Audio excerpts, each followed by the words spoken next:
नमस्कार विद्यार्थी मित्रांनो, मी प्राध्यापिका रुबी उनियाल, विभाग प्रमुख मानसशास्त्र विभाग KTHM कॉलेज नाशिक। सर्वप्रथम मी आपल्या सगळ्यांचे डिपार्टमेंट ऑफ सायकॉलॉजीमध्ये स्वागत करीत आहे आणि ह्याचबरोबर मी तुम्हाला कॉंग्रॅच्युलेट करू इच्छिते की तुम्ही आजचा जो खूप डिमांडमध्ये असणारा विषय आहे मानसशास्त्र तो निवडलेला आहे। आज आपण FIBA सेमिस्टर 1 याचा अभ्यासक्रम त्याची तोंड ओळख करून घेऊया। अभ्यासक्रमाची ओळख करण्या अगोदर मी एक गोष्ट सांगू इच्छिते की हा जो विषय आहे तो एक नवीन विषय आहे। बरेचसे मुलं असे असतील की ज्यांनी 11वी किंवा 12वी मध्ये हा विषय अभ्यासलेला नसेल, तरी सुद्धा आपण FI मध्ये हा विषय निवडू शकता।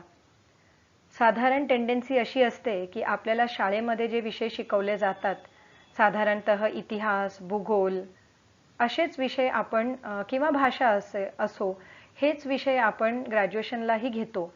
पण मला असं वाटतं कुठेतरी की आपण जेव्हा ग्रॅज्युएशनमध्ये आलो आहोत तर आपल्यासमोर आज अनेक विषय आहेत आणि त्याच्यामध्ये political science, sociology, psychology, economics असे काही विषय आहे की जे नव्याने इथे इंट्रोड्यूस झालेले आहेत।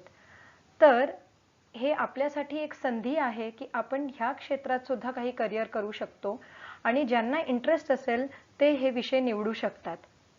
तर सर्वात प्रथम ज्यांच्या मनात अशी गैरसमज असेल की आपण हा विषय अगोदर अभ्यासलेला नाही आहे आणि आपल्याला ते करता येणार की नाही, असे तुमच्या मनात अनेक शंका कुशंका असतील, तर थोड्या वेळापुरतं आपण त्याला बाजूला ठेवून जरा अभ्यासक्रमाची ओळख ही करून घेऊ आणि ह्याच्यावरनं आपल्याला लक्षात येईल की मानसशास्त्राचा जो अभ्यास आहे तो खरं तर मानवी मनाचा अभ्यास आहे आणि मानवी मन हे तर आपल्याला जन्मापासून माहिती आहे आणि त्याचा अभ्यास करणं हे तेवढंच इंटरेस्टिंग आहे।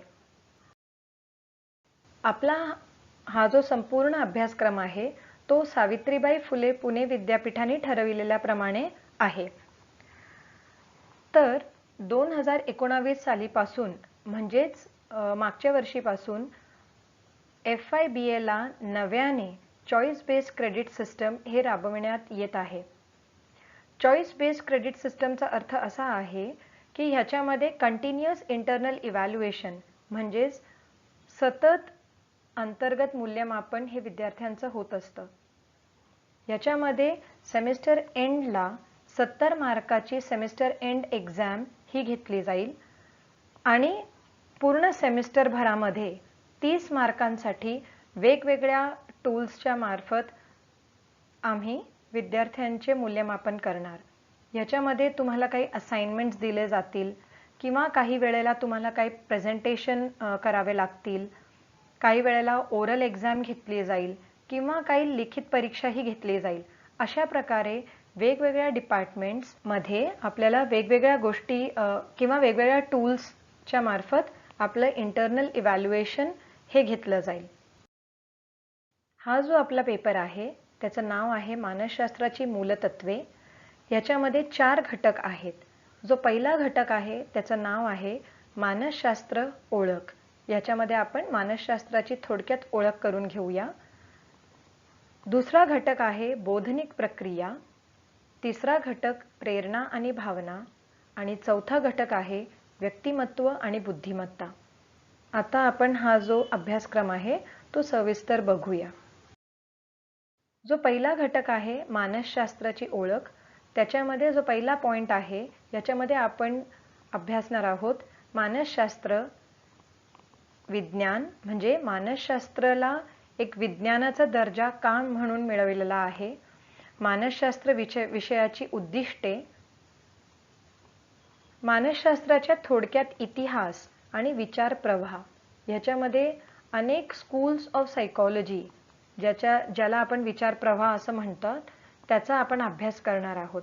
त्याच्यात सर्वप्रथम आहे रचनावाद म्हणजेच स्ट्रक्चरलिझम, कार्यवाद म्हणजे फंक्शनलिझम, गेस्टॉल्ट सायकॉलॉजिस्ट, मनोविश्लेषणवाद म्हणजे सायको अनालिसिस आणि वर्तनवाद दॅट इज बिहेवियरिझम। नेक्स्ट जो आपला मुद्दा आहे तो आहे भारतातील मानसशास्त्र भूतकाळ आणि वर्तमान काळ। आता अनेक लोकांचा असा समज आहे किंवा सर्वसामान्य लोकांना असं वाटतं की हा जो मानसशास्त्र विषय आहे तो वेस्टर्न कंट्रीजमधून भारतात आलेला आहे आणि आज बरेचसे संदर्भ ग्रंथ जे आहेत ते आपल्याला इंग्रजीतूनच बघायला मिळतात. पण खरं पाहिलं तर भारतात पण मानसशास्त्राचा एक खूप मोठा भूतकाळ आहे. खरं पाहिलं तर आपले जे वेद आहेत, उपनिषद आहेत, ह्या सगळ्यांमध्ये जीवन कसं जगावं ह्याच्याबद्दल बऱ्याचशा गोष्टी सांगितल्या गेल्या आहे आणि ह्या सगळ्याचाच समावेश आज मानसशास्त्र ह्या विषयांमध्ये आहे. आज अनेक परदेशी मानसशास्त्रज्ञ जे आहेत ते भारतात येऊन इंडियन सायकोलॉजीचा अभ्यासही करतात. तर हा जो आपला मुद्दा आहे त्याच्यामध्ये आपण भारतातील मानसशास्त्र म्हणजेच त्याचा भूतकाळ आणि आज जे वर्तमान आहे ते शिकणार आहोत. त्यानंतर आहे चौथा मुद्दा, मानसशास्त्रातील करिअरच्या संधी आणि क्षेत्रे. अनेक वेळेला मला वर्गात असे निदर्शनास येते की बरेचसे विद्यार्थी जे आहे त्यांना सुरुवातीला मानसशास्त्र विषय काय आहे हे माहिती नसतं. जेव्हा वर्गात लेक्चर सुरू होतात तर एक कुतूहल म्हणून ते वर्गात येतात आणि जेव्हा आपण हा विषय शिकायला लागतो त्यांना विषय आवडायला लागतो. पण घरी पण जेव्हा ते सांगतात की आम्हाला मानसशास्त्र विषय निवडायचा आहे तर बरेच वेळेला आईवडिलांचा पाठिंबा त्याला नसतो आणि त्यांना वाटतं की मानसशास्त्र शिकणाऱ्या मुलांना काय करिअर करता येईल आणि मुलं येऊन विचारतात की मॅडम मानसशास्त्र विषयाचा स्कोप काय आहे किंवा हा विषय शिकला तर ह्याचा फायदा काय होणार.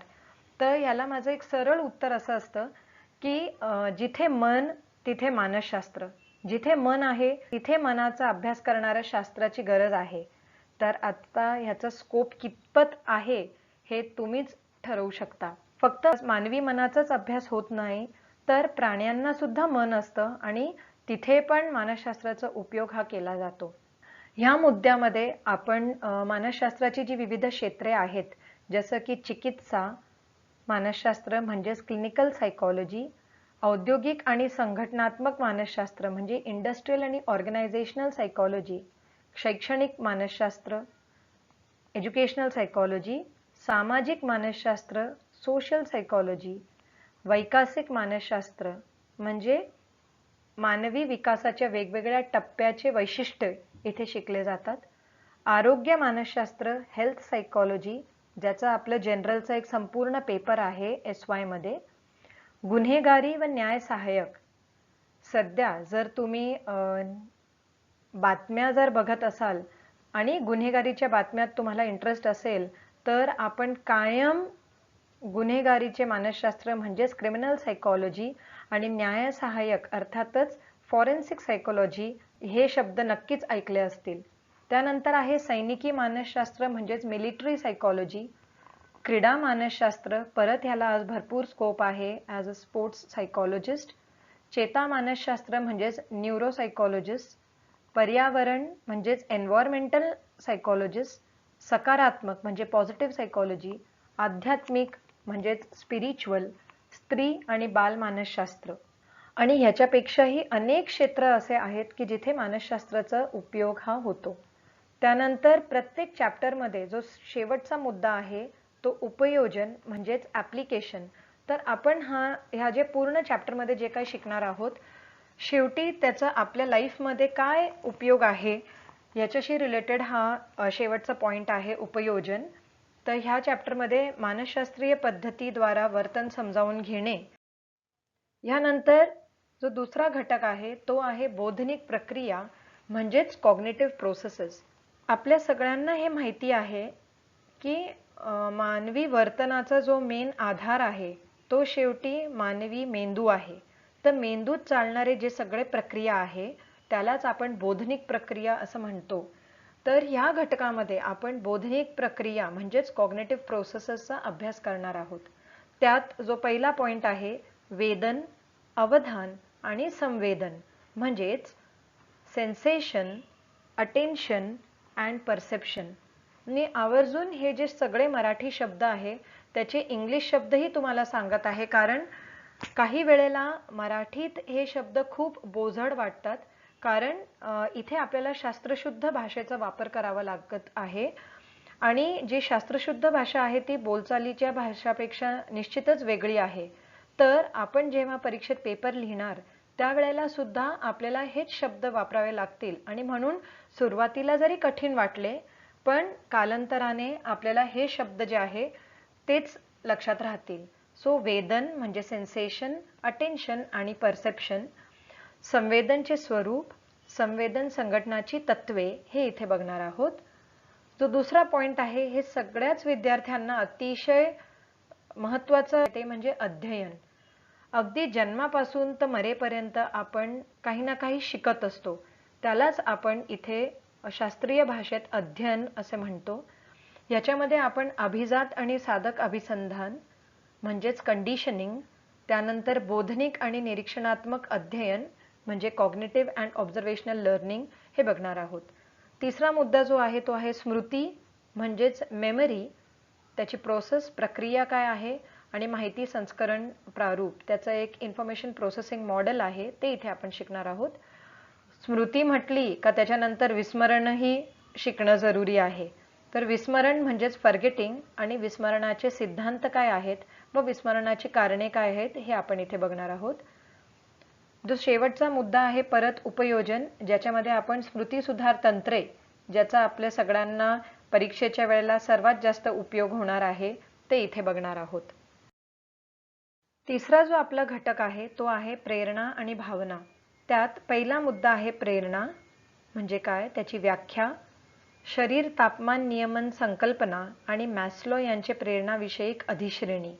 त्यानंतर जो दुसरा पॉइंट आहे त्याच्यामध्ये प्रेरणाचे प्रकार, ज्याच्यामध्ये आहे शारीरिक प्रेरणा, मानसिक प्रेरणा आणि सामाजिक प्रेरणा. तिसरा मुद्दा आहे प्रेरणा संघर्ष, व्यक्ती अंतर्गत आणि आंतरवैयक्तिक संघर्ष. संघर्ष म्हणजेच कॉन्फ्लिक्ट, ज्या वेळेला आपल्या मनामध्ये दोन विरुद्ध ध्येय आहेत आणि आपल्याला दोन्ही ध्येय गाठायचे आहे, त्यावेळेला मनाची जी कुचंबणा होते किंवा मनामध्ये एक डायलेमा ज्याला आपण म्हणतो की दोन्ही गोष्टी पाहिजे पण दोन्हीही ध्येय जे आहेत ते विरुद्ध आहेत, तर ह्या वेळेला जे मनात चाललं असतं त्याला आपण म्हणतो प्रेरणा संघर्ष. त्याचे बरेचसे प्रकार आहेत ते आपण ह्या पॉइंटमध्ये शिकणार आहोत. चौथा जो मुद्दा आहे तो आहे भावना, त्याची व्याख्या, स्वरूप आणि महत्त्व.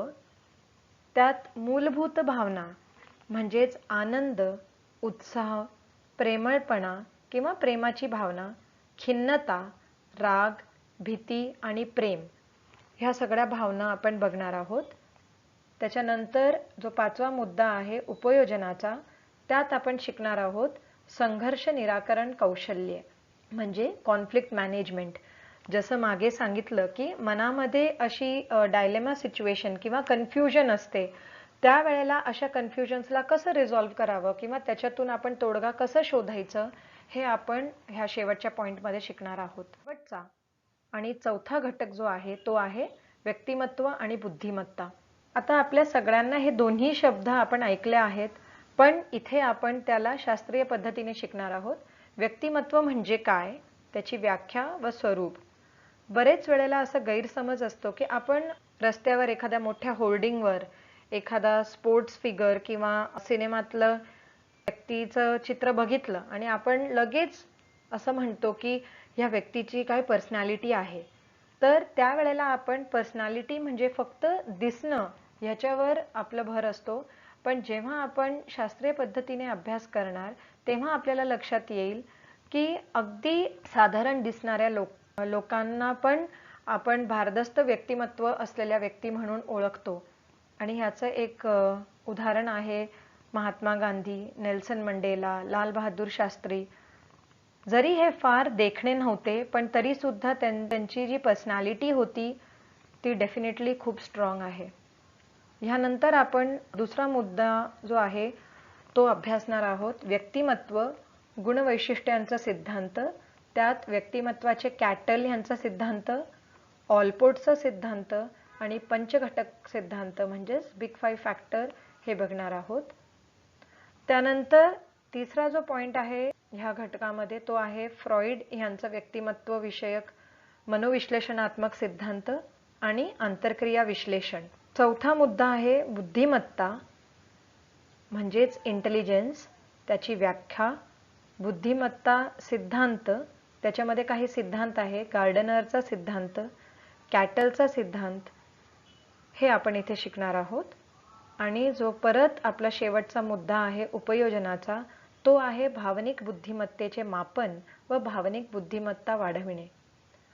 आपण सगळ्यांनी IQ बद्दल ऐकलेलं आहे किंवा इंटेलिजन्स कोशंट, ज्याला आपण बुद्धिमत्ता गुणांक असं सांगतो. तसंच आज ज्याला सर्वात जास्त महत्त्व दिलं जात आहे ते आहे भावनिक बुद्धिमत्ता. तर भावनिक बुद्धिमत्ताचा अर्थ हे नव्हे की आपण किती इमोशनल आहोत किंवा मी फार भावनात्मक आहे तर माझा बुद्धी गुणांक हा हाय असेल. खरं तर भावनिक बुद्धिमत्ता जी आहे ती एक अशी बुद्धिमत्ता आहे की ज्याच्यात आपण लोकांशी मिळून मिसळून कसे काम करतो आणि साधारणपणे आपण लोकांशी कसे संबंध प्रस्थापित करतो व व्यवस्थित काम करू शकतो ह्याची एक स्किल आहे.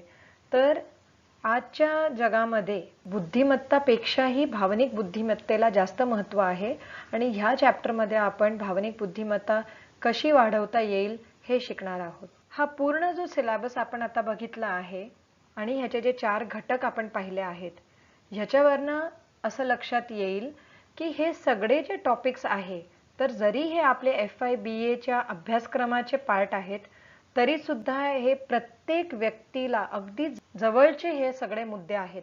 आणि मला असं वाटतं की जरी आपण हा विषय पुढे स्पेशलला घेतला किंवा नाही घेतला, पण तरी सुद्धा हा जो सायकोलॉजी विषय आहे तो प्रत्येकाला अतिशय महत्त्वाचा विषय आहे. ह्यानंतर मी काही संदर्भ ग्रंथांचे नाव सांगणार आहे. तर आपल्याला मराठी पुस्तकं जे तुम्ही ह्या विषयासाठी वापरू शकतात ते आहे बच्छाव, बडगुजर आणि शिंदे ह्यांचं सामान्य मानसशास्त्र, तसंच मुंदडा आणि खलाने यांचे मानसशास्त्राची मूलतत्वे, किंवा एक अतिशय चांगलं पुस्तक जे आहे ज्याला आपण संदर्भ ग्रंथ म्हणून वापरू शकतो ते आहे अभ्यंकर, ओक आणि गोलविलकर यांचं मानसशास्त्र वर्तनाचे शास्त्र, पियर्सन पब्लिकेशनचं ते पुस्तक आहे. त्यानंतर देशपांडे चंद्रशेखर आणि सहकारी यांनी लिहिलेलं सूक्ष्म कौशल्ये मानसशास्त्रीय समुपदेशन प्रक्रियेचा गाभा, जे उन्मेष प्रकाशनाचं पुस्तक आहे. काही टॉपिक्स ह्या पुस्तकात पण अभ्यासायला मिळतील. मित्रांनो, मला अजून एक गोष्ट सांगायची आहे ती अशी, 11वी-12वी पर्यंत साधारणपणे आपल्याला अशी सवय असते की एखाद्या शिक्षण मंडळाने जे पुस्तकं आपल्याला दिलेली असतात तीच आपण टेक्स्टबुक म्हणून, पाठ्यपुस्तक म्हणून वापरतो. पण आता तुम्ही सिनियर कॉलेजला आलेले आहात आणि सिनियर कॉलेजमध्ये ही टेक्स्टबुक वाचण्याची टेंडन्सी नसते. तर इथे आपल्याला काही संदर्भ ग्रंथ बघावे लागतील आणि काही वेळेला एकापेक्षा जास्त पुस्तकातून अभ्यास करणं हे सुद्धा कुठेतरी आपल्याला FI मध्ये ही गोष्ट शिकावी लागेल. त्याचबरोबर आपण ऑनलाईन पद्धतीने इथे अभ्यासक्रम सुरू करणार आहोत. तर बरेच वेळेला अशी टेंडन्सी असते की आपण मोबाईल समोर किंवा लॅपटॉप किंवा कम्प्युटर समोर बसून लेक्चर्स ऐकणार आहोत, पण ह्याच वेळेला आपल्याला रनिंग नोट्स लिहिण्याची सुद्धा सवय असली पाहिजे. ऑल्दो सगळे टीचर्स जे आहे ते तुम्हाला नोट्स सुद्धा प्रोव्हाइड करतील किंवा कोणती पुस्तकं आपल्याला वापरायची आहेत ते सांगितले जाते, तरी सुद्धा प्रत्येक विद्यार्थ्याला ही सवय पाहिजे की आपण प्रत्येक विषयासाठी एक स्वतंत्र वही करून त्याच्यामध्ये आपण काही पुस्तकं आणि जे संदर्भ ग्रंथ आहे त्यातून आपल्या स्वतःच्या नोट्स हे काढले पाहिजे. तर ही जर सवय आपल्याला राहिली तर ह्याचा फार लांबपर्यंत, मोठ्या काळापर्यंत ह्याचा उपयोग होईल. स्वतःचे नोट्स काढण्याची जर सवय आपल्याला आत्तापासून लागली तर ह्याचा आयुष्यभर आपल्याला फायदा होऊ शकेल. ह्याच्यानंतर महत्त्वाच्या वेबसाईट्स मी तुम्हाला सांगत आहे की आपण आता FI BA मध्ये पदार्पण केलेला आहे आणि आपला हा जो पूर्ण कोर्स आहे तो पुणे विद्यापीठाचा आहे, म्हणून आपल्याला सतत जो पुणे विद्यापीठाची वेबसाईट आहे unipune.ac.in हे लक्षात ठेवा. .ac.in जे आहे ते अकॅडमिक म्हणजेच आपलं शिक्षणाचं वेबसाईट आहे आणि इन म्हणजे इंडियासाठी वापरला जातो, म्हणून Unipune, that is for university of Pune. So unipune.ac.in ही साईट बघण्याची आपल्याला सवय असली पाहिजे. आपण सतत ह्या साईटला बघायला पाहिजे कारण त्याच्यामध्ये आपल्या परीक्षा संबंधी सूचना असतील किंवा आपल्या सिलेबसशी रिलेटेड काही सूचना असतील ते इकडे असतात. त्यानंतर KTHM कॉलेजची जी वेबसाईट आहे kthmcollege.ac.in ही बघण्याची सवय ठेवली पाहिजे आणि आपले सगळे जे ऑनलाईन लेक्चर्स आहे ते kthmelearning.in/secure जे आपलं KTHMचं ई-लर्निंग पोर्टल आहे ह्याच्यावर असणार. ह्याच बरोबर सगळ्या विद्यार्थ्यांना गुगल क्लासरूम हे सुद्धा जॉईन करावं लागेल. गुगल क्लासरूमवर तुम्हाला वेगवेगळे विषयांचे इन्व्हाइट्स भेटतील, तर आपल्याला ते इन्व्हिटेशन स्वीकारायचं आहे आणि त्या गुगल क्लासरूमला जॉईन करायचं आहे. मित्रांनो, अजून एक गोष्ट लक्षात ठेवा की सध्या आपण रेग्युलर क्लासेसला न जाता सगळे जे वर्ग आहे ते ऑनलाईन पद्धतीने होणार आहे. ह्याच्यामध्ये आपल्या विद्यार्थ्यांची पण जबाबदारी फार जास्त वाढलेली आहे की आपल्याला प्रत्येक व्हिडिओ हा बघणं जरुरी आहे. ते सिक्वेन्समध्ये बघा, म्हणजे पहिला व्हिडिओ, मग दुसरा, मग तिसरा. आणि तो व्हिडिओ जर एक वेळा तुम्हाला नाही समजलं तर तुम्ही परत परत तो व्हिडिओ बघू शकता. शिवाय तुम्ही ते व्हिडिओज तुमच्या सोयीने पाहू शकता. पण ह्याचबरोबर आपण जसं मी मागे सांगितलं की आपण एक वही करून नोट्स काढणं अतिशय जरुरी आहे. त्याचबरोबर प्रत्येक गुगल क्लासरूमला जे टीचर्स तुम्हाला सूचना करतील ते प्रत्येक सूचना दिलेल्या राहतील त्या सूचना फॉलो करणे, असाइनमेंट्स दिलेल्या असतील तर ते पूर्ण करणे, क्विज असतील तर ते सोडवणे किंवा काही प्रश्न दिलेले असतील तर त्याचे लिखाण करणे, हे सगळेही तेवढं आवश्यक आहे. हे होतं आपल्या अभ्यासक्रमाची एक ओळख. आता पुढच्या व्हिडिओमध्ये आपण जो आपला पहिला चॅप्टर आहे तिथून सुरुवात करूया. धन्यवाद.